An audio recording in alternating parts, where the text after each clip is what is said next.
ओम क्लीम कृष्णाय नमः। पद्म पुराण की कथा सुनने वाले सभी भक्तों का आज की कथा में हार्दिक स्वागत है।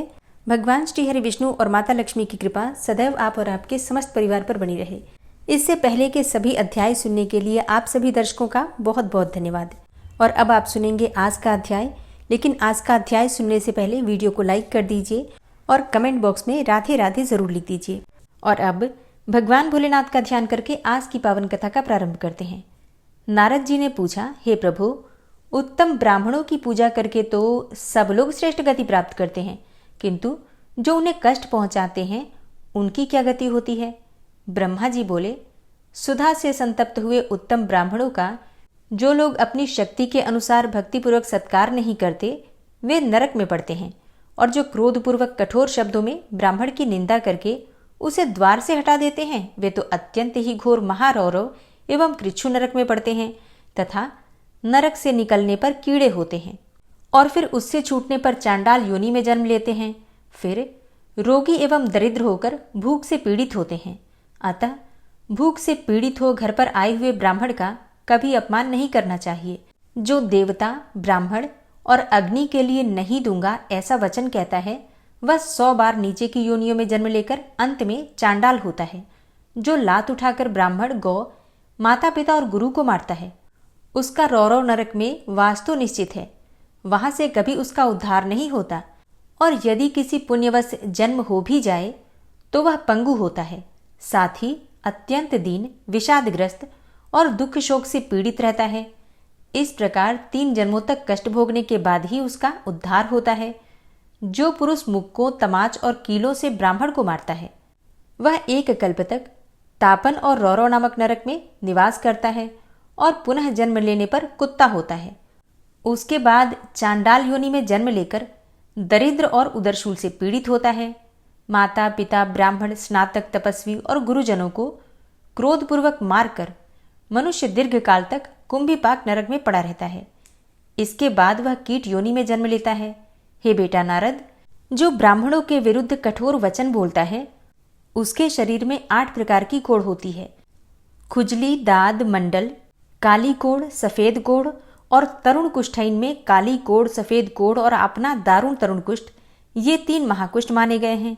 जो जानबूझकर महापातक में प्रवृत्त होते हैं अथवा महापात की पुरुषों का संग करते हैं अथवा अहिपातक का आचरण करते हैं, उनके शरीर में ये तीनों प्रकार के कुष्ठ होते हैं। संसर्ग से अथवा परस्पर संबंध होने से मनुष्यों में इस रोग का संक्रमण होता है। इसलिए विवेकी पुरुष कोढ़ी से दूर ही रहें। उसका स्पर्श हो जाने पर तुरंत ही स्नान कर लें। पतित, कोढ़ी, चांडाल, गोभक्षी, कुत्ता, रजस्वला स्त्री और भील का स्पर्श हो जाने पर तत्काल ही स्नान करना चाहिए। जो ब्राह्मण की न्यायोपार्जित जीविका तथा उसके धन का अपहरण करते हैं वे अक्षय नरक में पड़ते हैं।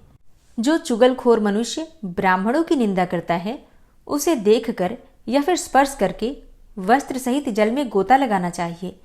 ब्राह्मण के धन का यदि कोई प्रेम से उपभोग कर ले तो भी वह उसकी 7 पीढ़ियों तक को जला डालता है, और जो पराक्रम पूर्वक छीन कर उसका उपभोग करता है वह तो 10 पीढ़ी पहले और 10 पीढ़ी पीछे तक के पुरुषों को नष्ट करता है।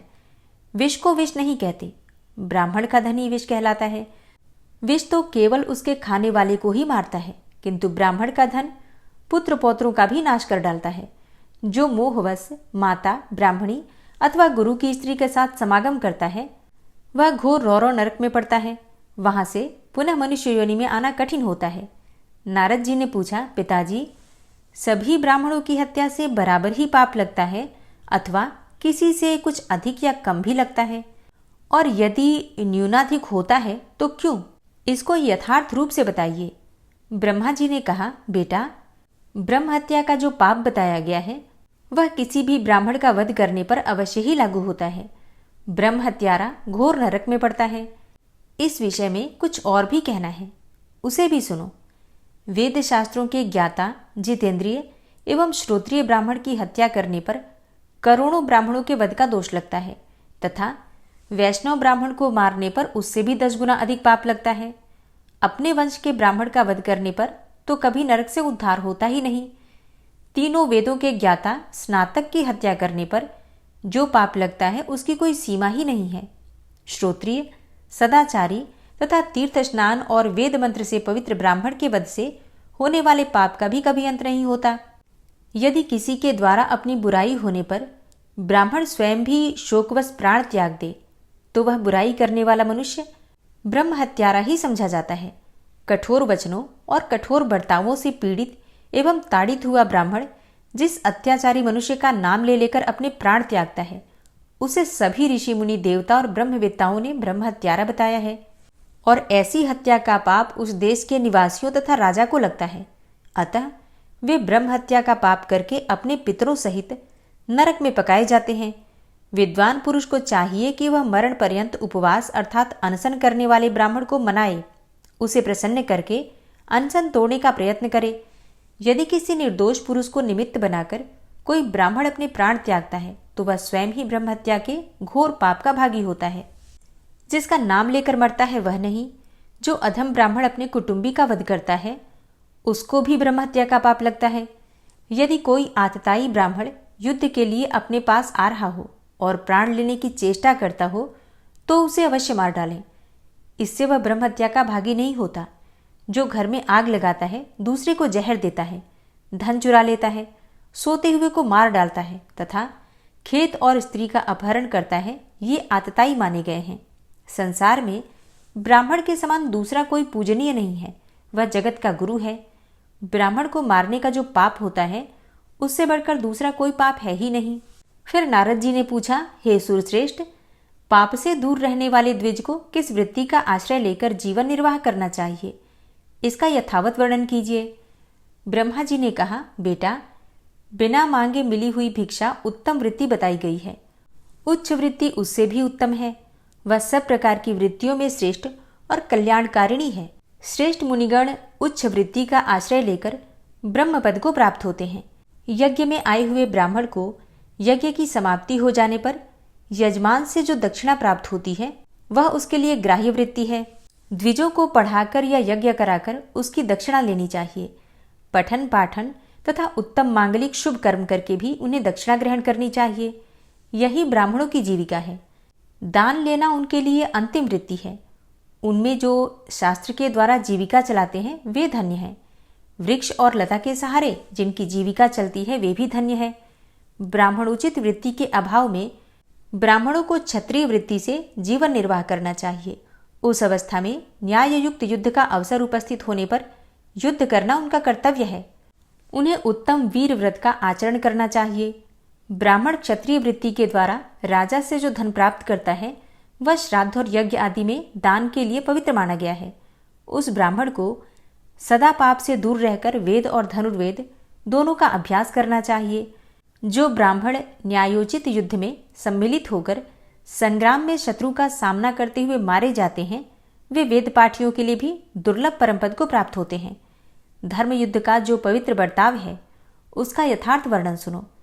धर्म युद्ध करने वाले योद्धा सामने लड़ते हैं, कभी कायरता नहीं दिखाते तथा जो पीठ दिखा चुका हो, जिसके पास कोई हथियार न हो और जो युद्ध भूमि से भागा जा रहा हो, ऐसे शत्रु पर पीछे की ओर से प्रहार नहीं करते। जो दुराचारी सैनिक विजय की इच्छा से डरपोक, युद्ध से विमुख, पतित, मूर्छित, असत शूद्र, स्तुति प्रिय और शरणागत शत्रु को युद्ध में मार डालते हैं वे नरक में पड़ते हैं। यह क्षत्रिय वृत्ति सदाचारी पुरुषों द्वारा प्रशंसित है। इसका आश्रय लेकर समस्त क्षत्रिय स्वर्गलोक को प्राप्त करते हैं।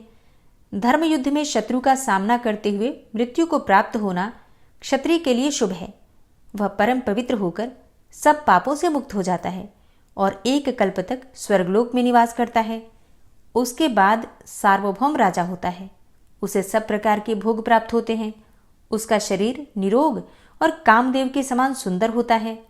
उसके पुत्र धर्मशील, सुंदर, समृद्धिशाली और पिता की रुचि के अनुकूल चलने वाले होते हैं। इस प्रकार क्रमशः 7 दिनों तक वे क्षत्रिय उत्तम सुख का उपभोग करते हैं। इसके विपरीत जो अन्यायपूर्वक युद्ध करने वाले हैं उन्हें चिरकाल तक नरक में निवास करना पड़ता है। इस तरह ब्राह्मणों को श्रेष्ठ क्षत्रिय वृत्ति का सहारा लेना उचित है। उत्तम ब्राह्मण आपत्ति काल में वैश्य वृत्ति से एवं खेत आदि से भी जीविका चला सकता है। उसे चाहिए कि वह दूसरों के द्वारा खेती और व्यापार का काम कराए। स्वयं ब्राह्मणोचित कर्म का त्याग न करे। वैश्य वृत्ति का आश्रय लेकर यदि ब्राह्मण झूठ बात या किसी वस्तु की बहुत बढ़ा चढ़ाकर प्रशंसा करे तो लोगों को ठगने के कारण वह दुर्गति को प्राप्त होता है। भीगे हुए द्रव्य के व्यापार से बचा रहकर ब्राह्मण कल्याण का भागी होता है। तौल में कभी असत्यपूर्ण बर्ताव नहीं करना चाहिए, क्योंकि तुला धर्म पर ही प्रतिष्ठित होती है। जो तराजू पर तौलते समय छल करता है वह नरक में पड़ता है, और जो द्रव्य तराजू पर चढ़ाई बिना ही बेचा जाता है उसमें भी झूठ कपट का त्याग कर देना चाहिए। इस प्रकार मिथ्या बर्ताव नहीं करना चाहिए, क्योंकि मिथ्या व्यवहार से पाप की उत्पत्ति होती है। सत्य से बढ़कर धर्म और झूठ से बढ़कर दूसरा कोई पाप नहीं है। अतः सब कार्यों में सत्य को ही श्रेष्ठ माना गया है। यदि एक ओर 1000 अश्वमेघ यज्ञ का पुण्य और दूसरी ओर सत्य को तराजू पर रखकर तोला जाए तो 1000 अश्वमेध यज्ञों की अपेक्षा सत्य का ही पलड़ा भारी होता है। जो समस्त कार्यों में सत्य बोलता और मिथ्या का परित्याग करता है वह सब दुखों से पार हो जाता है और अक्षय स्वर्ग का उपभोग करता है। ब्राह्मण दूसरों के द्वारा व्यापार का काम करा सकता है, किंतु उसे झूठ का त्याग करना ही चाहिए। उसे चाहिए कि जो मुनाफा हो उसमें से पहले तीर्थों में दान करे, जो शेष बचे उसका स्वयं उपभोग करे। यदि ब्राह्मण वाणिज्य वृत्ति से न्यायपूर्वक उपार्जित किए हुए धन को पितरों, देवताओं और ब्राह्मणों के निमित्त यत्नपूर्वक दान देता है तो उसे अक्षय फल की प्राप्ति होती है। वाणिज्य लाभकारी व्यवसाय है, किंतु उसमें दो बहुत बड़े दोष आ जाते हैं: लोभ न छोड़ना और झूठ बोलकर माल बेचना। विद्वान पुरुष इन दोनों दोषों का परित्याग करके धनोपार्जन करें तो व्यापार में कमाए हुए धन का दान करने से वह अक्षय फल का भागी होता है। हे नारद, पुण्य कर्म में लगे हुए ब्राह्मण को इस प्रकार खेती करनी चाहिए। वह आधे दिन यानी दोपहर तक 4 बैलों को हल में जोते। 4 बैलों के अभाव में 3 बैलों को भी जोता जा सकता है। बैलों से इतना काम ना ले कि उन्हें दिन भर विश्राम करने का मौका ही ना मिले। प्रतिदिन बैलों को चोर और व्याघ्र आदि से रहित स्थान में, जहाँ की घास काटी न गई हो, ले जाकर चराएं। उन्हें यथेष्ट घास खाने को दें और स्वयं उपस्थित रहकर उनके खाने पीने की व्यवस्था करें। उनके रहने के लिए गौशाला बनवाएं। जहाँ किसी प्रकार उपद्रव न हो वहाँ से गोबर, मूत्र और बिखरी हुई घास आदि हटाकर गौशाला को सदा साफ रखें। गौशाला संपूर्ण देवताओं का निवास स्थान है, अतः वहाँ कूड़ा नहीं फेंकना चाहिए। विद्वान पुरुष को उचित है कि वह अपने शयन गृह के समान गौशाला को भी साफ रखें। उसकी फर्श को समतल बनाएं तथा यत्नपूर्वक ऐसी व्यवस्था करें जिससे वहां सर्दी, हवा और धूल धक्कड़ से बचाव हो। गौ को अपने प्राणों के समान ही समझें। उसके शरीर को अपने ही शरीर के तुल्य माने। अपनी देह में जैसे सुख दुख होते हैं वैसे ही गौ के शरीर में भी होते हैं। ऐसा समझकर गौ के कष्ट को दूर करने और उसे सुख पहुंचाने की चेष्टा करें। जो इस विधि से खेती का काम कराता है वह बैल को जोतने के दोष से मुक्त हो जाता है और धनवान होता है। जो दुर्बल, रोगी, अत्यंत छोटी अवस्था के और अधिक बूढ़े बैल से काम लेकर उसे कष्ट पहुंचाता है, उसे गो हत्या का पाप लगता है। जो एक ओर दुर्बल और दूसरी ओर बलवान बैल को जोड़कर उनसे भूमि को जुतवाता है, उसे भी गो हत्या के समान पाप का भागी होना पड़ता है। इसमें तनिक भी संदेह नहीं है। जो बिना चारा खिलाए ही बैल को हल जोतने के काम में लगाता है तथा घास खाते और पानी पीते हुए बैल को मुंहवश हाँक देता है, वह भी गौ हत्या के पाप का भागी होता है। अमावस्या, संक्रांति तथा पूर्णिमा को हल जोतने से 10,000 गौ हत्याओं का पाप लगता है। जो उपर्युक्त तिथियों को गौओं के शरीर में सफेद और रंग बिरंगी रचना करके काजल, पुष्प और तेल के द्वारा उनकी पूजा करता है, वह अक्षय स्वर्ग का सुख भोगता है। जो प्रतिदिन दूसरे की गाय को मुट्ठी भर घास देता है उसके समस्त पापों का नाश हो जाता है तथा वह अक्षय स्वर्ग का उपभोग करता है। जैसा ब्राह्मण का महत्व है वैसा ही गौ का भी महत्व है। दोनों की पूजा का फल समान ही है। विचार करने पर मनुष्यों में ब्राह्मण प्रधान है और पशुओं में गौ। नारद जी ने पूछा, हे नाथ, आपने बताया है कि ब्राह्मण की उत्पत्ति भगवान के मुख से हुई है, फिर गौओं की उससे तुलना कैसे हो सकती है? हे विधाता, इस विषय को लेकर मुझे बड़ा आश्चर्य हो रहा है। ब्रह्मा जी ने कहा, बेटा, पहले भगवान के मुख से महान तेजोमय पुंज प्रकट हुआ। उस तेज से सर्वप्रथम वेद की उत्पत्ति हुई। तत्पश्चात क्रमशः अग्नि, गौ और ब्राह्मण ये पृथक पृथक उत्पन्न हुए। मैंने संपूर्ण लोकों और भुवनों की रक्षा के लिए पूर्व काल में एक वेद से चारों वेदों का विस्तार किया। अग्नि और ब्राह्मण देवताओं के लिए हविष्य ग्रहण करते हैं और हविष्य अर्थात घी गौओं से उत्पन्न होता है, इसलिए ये चारों ही इस जगत के जन्मदाता हैं। यदि ये चारों महत्तर पदार्थ विश्व में नहीं होते तो यह सारा चराचर जगत नष्ट हो जाता। ये ही सदा जगत को धारण किए रहते हैं, जिससे स्वभावतः इसकी स्थिति बनी रहती है। ब्राह्मण देवता तथा असुरों को भी गौ की पूजा करनी चाहिए, क्योंकि गौ सब कार्यों में उदार तथा वास्तव में समस्त गुणों की खान है। वह साक्षात संपूर्ण देवताओं का स्वरूप है। सब प्राणियों पर उसकी दया बनी रहती है। प्राचीन काल में सबके पोषण के लिए मैंने गौ की सृष्टि की थी। गौओं की प्रत्येक वस्तु पावन है, समस्त संसार को पावन कर देती है गौ। और गौ का मूत्र, गोबर, दूध, दही और घी, इन पंचगव्यों का पान कर लेने पर शरीर के भीतर पाप नहीं ठहरता। इसलिए धार्मिक पुरुष प्रतिदिन गौ के दूध, दही और घी खाया करते हैं। गव्य पदार्थ संपूर्ण द्रव्यों में श्रेष्ठ है, शुभ है और प्रिय भी है। जिसको गाय का दूध, दही और घी खाने का सौभाग्य नहीं प्राप्त होता, उसका शरीर मल के समान है। अन्न आदि 5 रात्रि तक, दूध 7 रात्रि तक, दही 20 रात्रि तक और घी 1 मास तक शरीर में अपना प्रभाव रखता है। जो लगातार 1 मास तक बिना गव्य का भोजन करता है, उस मनुष्य के भोजन में प्रेतों को भाग मिलता है। इसलिए प्रत्येक युग में सब कार्यों के लिए एकमात्र गौ ही प्रशस्त मानी गई है। गौ सदा धर्म, अर्थ, काम और मोक्ष, ये चारों पुरुषार्थ प्रदान करने वाली है। जो गौ की एक बार प्रदक्षिणा करके उसे प्रणाम करता है, वह सब पापों से मुक्त होकर अक्षय स्वर्ग का उपभोग करता है। जैसे देवताओं के आचार्य बृहस्पति जी वंदनीय हैं, जिस प्रकार भगवान लक्ष्मीपति सबके पूज्य हैं, उसी प्रकार गौ भी वंदनीय और पूजनीय है। जो मनुष्य प्रातःकाल उठकर गौ और उसके घी का स्पर्श करता है, वह सब पापों से मुक्त हो जाता है। गौएं दूध और घी प्रदान करने वाली है। वे घृत की उत्पत्ति का स्थान और घी की उत्पत्ति में कारण हैं। वे घी की नदियां हैं। ऐसी गौएं सदा मेरे घर पर मौजूद रहें। घी मेरे संपूर्ण शरीर और मन में स्थित रहे। गौएं सदा मेरे आगे रहें, वे ही मेरे पीछे रहें। मेरे सब अंगों को गौओं का स्पर्श प्राप्त हो, मैं गौओं के बीच में निवास करूं। इस मंत्र को प्रतिदिन संध्या और सवेरे के समय शुद्ध भाव से आचमन करके जपना चाहिए। ऐसा करने से उसके सब पाप का क्षय हो जाता है तथा वह स्वर्ग लोक में पूजित होता है। जैसे गौ आदरणीय है, वैसे ब्राह्मण, जैसे ब्राह्मण है वैसे भगवान श्री विष्णु, तो जैसे भगवान श्री विष्णु हैं वैसी ही श्री गंगा जी भी हैं। ये सभी धर्म के साक्षात स्वरूप माने गए हैं। गौएं मनुष्यों की बंधु हैं और मनुष्य गौओं के बंधु हैं। इसलिए जिस घर में गौ नहीं है वह बंधु रहित गृह है। छहों अंगों, पदों और क्रम सहित संपूर्ण वेद गौओं के मुख में ही निवास करते हैं। उनके सींगों में भगवान श्री शंकर और श्री विष्णु सदा विराजमान रहते हैं। गौओं के उदर में कार्तिकेय, मस्तक में ब्रह्मा, ललाट में महादेव जी, सींगों के अग्रभाग में इंद्र, दोनों कानों में अश्विनी कुमार, नेत्रों में चंद्रमा और सूर्य, दांतों में गरुण, जिह्वा में सरस्वती देवी, अपान अर्थात गुदा में संपूर्ण तीर्थ, मूत्र स्थान में गंगा जी, रोमकूपों में ऋषि, मुख और पृष्ठभाग में यमराज, दक्षिण पार्श्व में वरुण और कुबेर, वाम पार्श्व में तेजस्वी और महाबली यक्ष, मुख के भीतर गंधर्व, नासिका के अग्रभाग में सर्प, खुरों के पिछले भाग में अप्सराएं, गोबर में लक्ष्मी, गोमूत्र में पार्वती, चरणों के अग्रभाग में आकाशचारी देवता, रंभाने की आवाज में प्रजापति और थनों में भरे हुए चारों समुद्र निवास करते हैं। जो प्रतिदिन स्नान करके गौ का स्पर्श करता है, वह मनुष्य सब प्रकार के स्थूल पापों से भी मुक्त हो जाता है।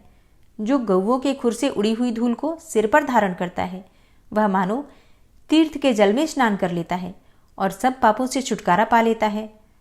नारद जी ने पूछा, हे गुरुश्रेष्ठ, हे परमेष्ठिन, विभिन्न रंगों की गौओं में किसके दान से क्या फल प्राप्त होता है, इसका तत्व बतलाइए।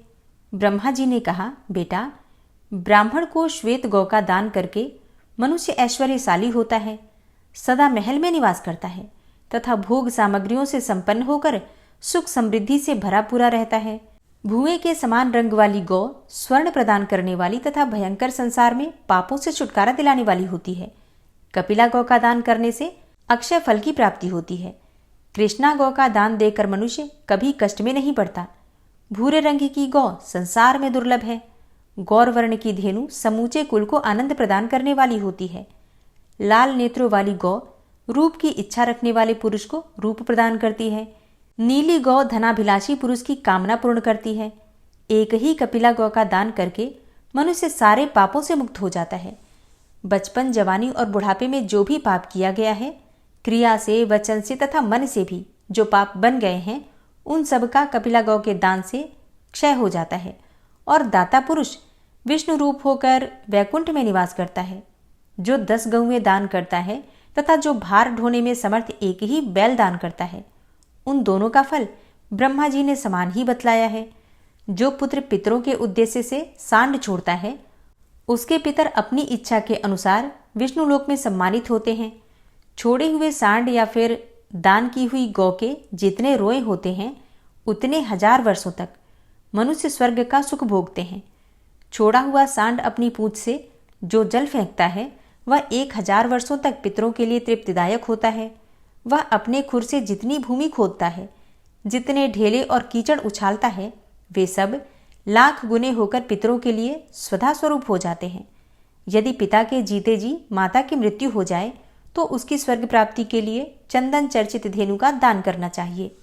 ऐसा करने से दाता पितरों के ऋण से मुक्त हो जाता है तथा भगवान श्री विष्णु की भांति पूजित होकर अक्षय स्वर्ग को प्राप्त करता है।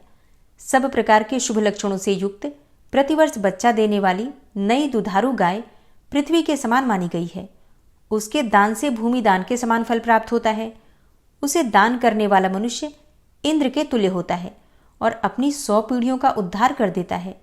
जो गौ का हरण करके उसके बछड़े की मृत्यु का कारण बनता है, वह महाप्रलय पर्यंत कीड़ों से भरे हुए कुएं में ही पड़ा रहता है। गौओं का वध करके मनुष्य अपने पितरों के साथ घोर रौरव नरक में पड़ता है तथा उतने ही समय तक अपने पाप का दंड भोगता रहता है।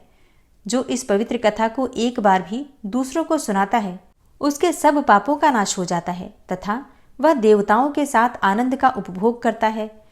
और जो इस परम पुण्यमय प्रसंग का श्रवण करता है, वह 7 जन्मों के पापों से तत्काल ही मुक्त हो जाता है। हरे कृष्णा।